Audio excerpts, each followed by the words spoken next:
di ke dada-dada manusia karena hafalan yang sangat banyak. Kemudian di Parang Yamamah sekian para sahabat ahli Al-Quran, penghafal Al-Quran meninggal dunia.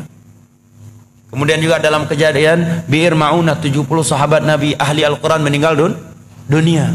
Maka sebelum hilang maka beliau menulis. Jawaban yang keenam, bahwa Utsman bin Affan tidak menambah sebuah ayat yang belum pernah turun kepada Nabi dan tidak pernah mengurangi sebuah ayat yang telah turun kepada Nabi. Al-Quran yang beliau kumpulkan 30 juz itulah Al-Quran yang turun di masa Nabi. Jadi sisi mana ada pembaruannya? Jadi sisi mana ada pembaruannya?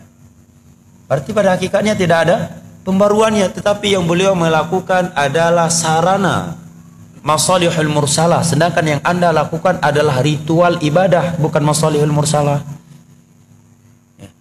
Kan alasan sebagian orang nggak apa-apa melakukan ibadah yang tidak ada tuntunan dalam agama selama tujuan kita baik, kedua selama tidak ada larangan, katanya.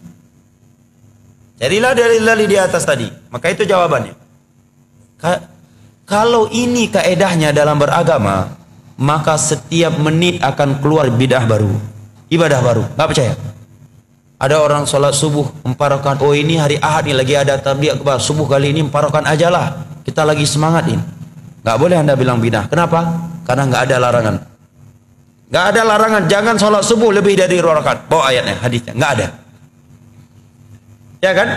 Cuma yang ada dalam Islam subuh hanya 2 rakaat, tidak lebih. Nabi tidak pernah sholat subuh lebih dari 2 rakaat. Dan Allah memerintahkan kita untuk mengikuti Rasulullah dalam bab sholat. Gak ada larangan jangan sholat subuh 2 rakaat. Kalau kaedahnya yang penting baik, selama tidak ada larangan maka boleh, berarti boleh sholat subuh lebih dari 2 rakaat karena nggak ada larangannya dan tujuan kita pun baik. Datang satu orang lagi mau masuk rumah baru, tahiyatul rumah dululah 2 rakaat. Nggak boleh larang. Kenapa? Tujuannya baik dan nggak ada larangan. Nggak ada ayat dan hadis yang berbunyi jangan sholat 2 rakaat ketika mau masuk rumah baru. Nggak ada. Ya kan? Yang satu lagi baru beli fortune baru, tahiyatul fortune dulu 2 rakaat lah. Nggak bisa Anda larang. Kenapa? Karena kaedahnya tadi nggak apa-apa melakukan ibadah baru selama tujuan baik dan kedua nggak ada larangannya. Nggak ada larangan. Jangan sholat. Ada dalam surah Al-Baqarah jangan sholat 2 rakaat ketika mau naik fortune baru. Nggak ada. Berarti setiap detik, setiap menit akan timbul ibadah baru. Makanya sahabat Abdullah bin Mas'ud menyatakan ittabi'u wa la tabtadi'u faqad kufitum. Dalam masalah ibadah, masalah agama ikuti saja apa yang telah ditinggalkan oleh Rasulullah dan para sahabatnya. Jangan membuat bid'ah. Jangan membuat ibadah-ibadah baru. Apa yang mereka tinggalkan untuk kalian itu sudah cukup demi Allah ya jamaah. Demi Allah kalau kita jujur beragama, apa yang sudah ada dalam agama ini demi Allah tidak mampu kita melakukan secara keseluruhan, secara totalitas. Yang sudah ada saja kita tidak mampu melaksanakannya secara sempurna, untuk apa melakukan sesuatu yang tidak ada, yang tidak dianjurkan. Sekarang sebagai contoh zikir, setelah sholat 5 waktu saja sekarang terkadang kita sering lupa zikir, ya kan? Menjelang tidur, zikir menjelang tidur tidak kalah panjangnya dengan zikir setelah sholat 5 waktu. Mendengarkan suara ayam di pertengahan akhir malam, ada zikirnya. Bangun dengan anjing, ada zikirnya. Bangun tidur, ada zikirnya. Mau masuk WC, ada zikirnya. Keluar WC, ada zikirnya. Ingin mensutuk, ingin melakukan hubungan pasangan suami istri dengan istri, ada zikir khusus.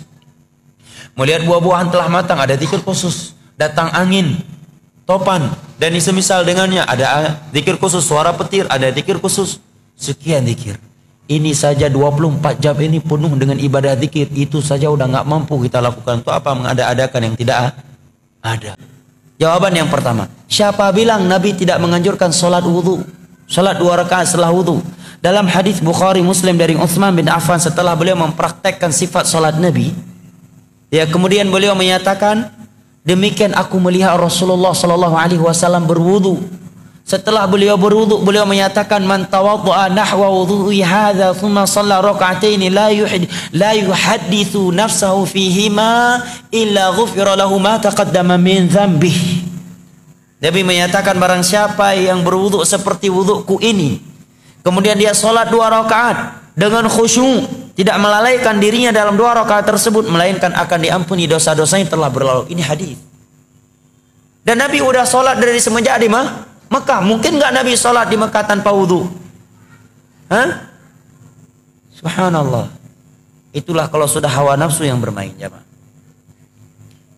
Jawaban berikutnya, ikrar dari Nabi. Dan ikrar bagian dari hadis. Dan itu di masa wahyu.